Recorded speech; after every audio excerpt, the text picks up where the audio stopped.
Hello friends. सो काफ़ी query थी कि इस चार्ट को हमें कैसे रीड करना है और यहाँ से कौन से ऑर्डर्स हैं, कौन सी पोजीशंस हैं जिनको हमें एग्जीक्यूट करना होता है और यहाँ पे क्या क्या इन्फॉर्मेशन है। तो उसको हम डिटेल में समझ लेते हैं यहाँ पर। Let's take an screenshot. Okay.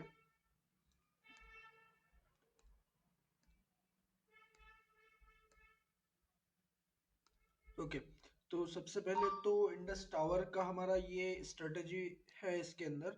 और यहाँ पे इस सेक्शन में आपको दो स्ट्राइक प्राइस, तीन स्ट्राइक प्राइस या चार स्ट्राइक प्राइस मिलेगी अकॉर्डिंग टू दी स्ट्रेटजी। तो यहाँ पर ये हमारी एक बियर कॉल स्प्रेड स्ट्रेटजी है।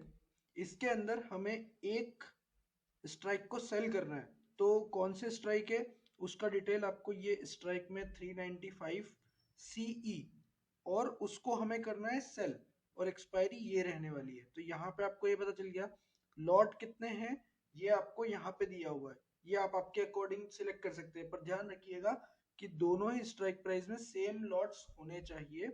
उसके बाद में यहाँ पे आप प्राइस को एक बार वेरीफाई कर लीजिए कि जब भी आप बियर कॉल स्प्रेड या फिर बुल पुट स्प्रेड के अंदर अगर ट्रेड करते हैं तो वहां पर सेलिंग स्ट्राइक प्राइस की जो प्रीमियम वैल्यू है वो ज्यादा होनी चाहिए। ठीक है, तो यहाँ पर ये 14.25 आ रहा था इंडस टावर के अंदर। All right. और फिर है एक स्ट्राइक प्राइस जो आपको बाय करनी होती है। तो बाय में एक्सपायरी सेम है, स्ट्राइक कौन सी है, 405 की। ठीक है, ये थोड़ी सी ओटीएम कॉल ऑप्शन हो गया, और ये आईटीएम कॉल ऑप्शन को हमने सेल किया है। और ज्यादा कंफ्यूजन नहीं होना है आपको, यहाँ पर जो है हायर प्राइस देखना है सबसे पहले कि जो आप स्ट्राइक प्राइस सेल कर रहे हैं वो ज्यादा प्रीमियम की होनी चाहिए। ओके। और फिर ये एक कॉल ऑप्शन है, लॉट साइज आपको पता ही है, और इसकी प्राइस यहाँ पर आ गई। आप इस तरीके से इन दोनों स्ट्राइक्स को आपके ब्रोकर के अंदर आप ऐड कर लीजिए, और फिर उनको बाय वाला जो लेग होगा, जब जो भी स्ट्राइक को हमको बाय करना है, लेट से 405 सी को हमें बाय करना है, तो पहले आप इसको एग्जीक्यूट करेंगे, ये बाय हो जाएगा। फिर सेम तरीके से आप जो है सेल वाली स्ट्राइक 395 वाली स्ट्राइक को एग्जीक्यूट करेंगे, ताकि आपकी जो मार्जिन की रिक्वायरमेंट है वो सेट ऑफ हो जाएगी। ठीक है। अभी इस जगह पर आपको मैक्स प्रॉफिट यहां पर दिया हुआ है कि इतना मैक्स प्रॉफिट हो सकता है अगर एक्सपायरी तक जो है प्राइस ये आपकी सेल की हुई प्रीमियम के नीचे रह जाए। अगर 395 के नीचे मार्केट रह जाता है तो ये प्रीमियम की वैल्यू क्या हो जाएगी एक्सपायरी पर, जीरो। और इसके नीचे रहेगा तो कॉल ऑप्शन का भी जो प्रीमियम है वो भी जीरो हो जाएगा। बट यहाँ पर हमारा एक नेट क्रेडिट स्ट्रेटेजी है। ठीक है, आपने एक हायर प्राइस की स्ट्रेटेजी को बेचा, एक स्ट्राइक प्राइस को बेचा जिससे आपको 14 रुपीज रिसीव हुए, और सामने आपने 9 रुपीज का एक प्रीमियम खरीदा। तो इसका जो नेट निकल के आता है 5।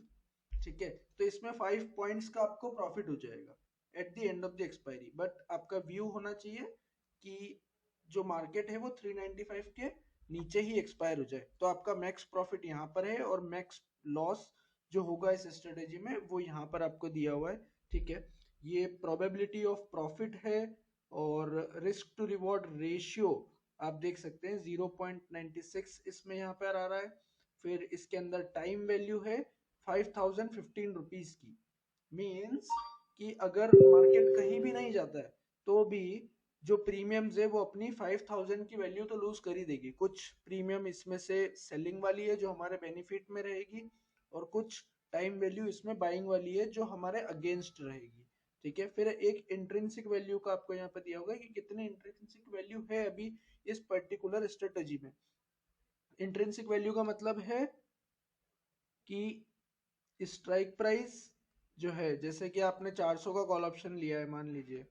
ओके, और अभी मार्केट 410 चल रहा है, तो इंट्रिंसिक वैल्यू कितनी होगी इसमें, 10 रुपीज की। तो ये आपका इंट्रिंसिक वैल्यू का कॉलम हो गया। और फिर फंड्स और मार्जिन की डिटेल आपको यहाँ पे मिल जाएगी। फंड्स नीडेड 46 के 48 के, वो पूरा डिटेल आपको यहाँ पे मिलेगा, ताकि आपको पता चल जाएगा कि ये मेरे फंड साइज के अंदर है या नहीं है ये ट्रेड। ठीक है। और यहाँ पर नीचे आपको पे ऑफ ग्राफ मिल जाएगा, जहाँ पे आप पूरा डिटेल में देख सकते हैं कि किस तरीके से, किस लेवल्स पर एक्सपायर, किस दिन अगर मार्केट उस लेवल पर आ जाता है तो आपका क्या पीएनएल रहने वाला है। ठीक है। अभी अगर मान लीजिए कि मार्केट 401 पे चल रहा है। ठीक है। तो 403 पर जो है वो 1300 का लॉस है। पर लेट्स से 388 जो हमारा टारगेट है, वहां पे अगर मार्केट आ जाता है तो अराउंड 2400 का आपको यहाँ पर प्रॉफिट रहने वाला है। ठीक है। तो इस तरीके से हमें कुछ हेड्स को एग्जीक्यूट करना है। ध्यान रखिएगा, पहले हमें बाय लेग को एग्जीक्यूट करना है, फिर हमें सेल लेग को एग्जीक्यूट करना है मार्जिन के लिए। और बहुत सारे ऐसे डिस्काउंटेड ब्रोकर्स हैं, जो डिस्काउंटेड ब्रोकर्स हैं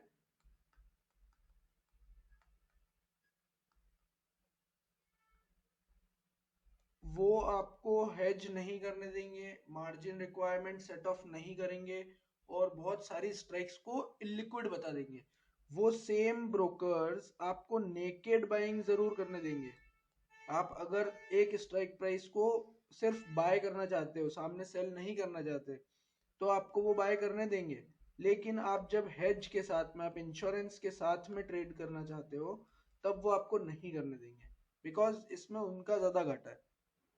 राइट। आप एक रैशनल के साथ में ट्रेड कर रहे हो, तो आपको वो ट्रेड नहीं करने देंगे, क्योंकि वहां पर chances of making you money is very high. But we know our Indian system, कि जहां पर आपके अगेंस्ट चीजें ज्यादा वर्क करती है, चाहे वो सेबी हो, एक्सचेंजेस हो, या फिर कोई ब्रोकर भी क्यों ना हो। राइट। उन्हें सिर्फ उनकी मैक्सिमम ब्रोकरेज जो है वो जनरेट करनी है। तो यहाँ पर आई होप आपको किस तरीके से चीज़ें करनी है, इस चार्ट को हम मोस्टली शेयर करते हैं। तो इस चार्ट के अंदर क्या क्या इन्फॉर्मेशन आपको यूज़ में आने वाली है, वो अ, हमने यहाँ पर एक्सप्लेन कर दी है। और अगर आपको और कोई डाउट्स होगा तो will cover it in next video. Right.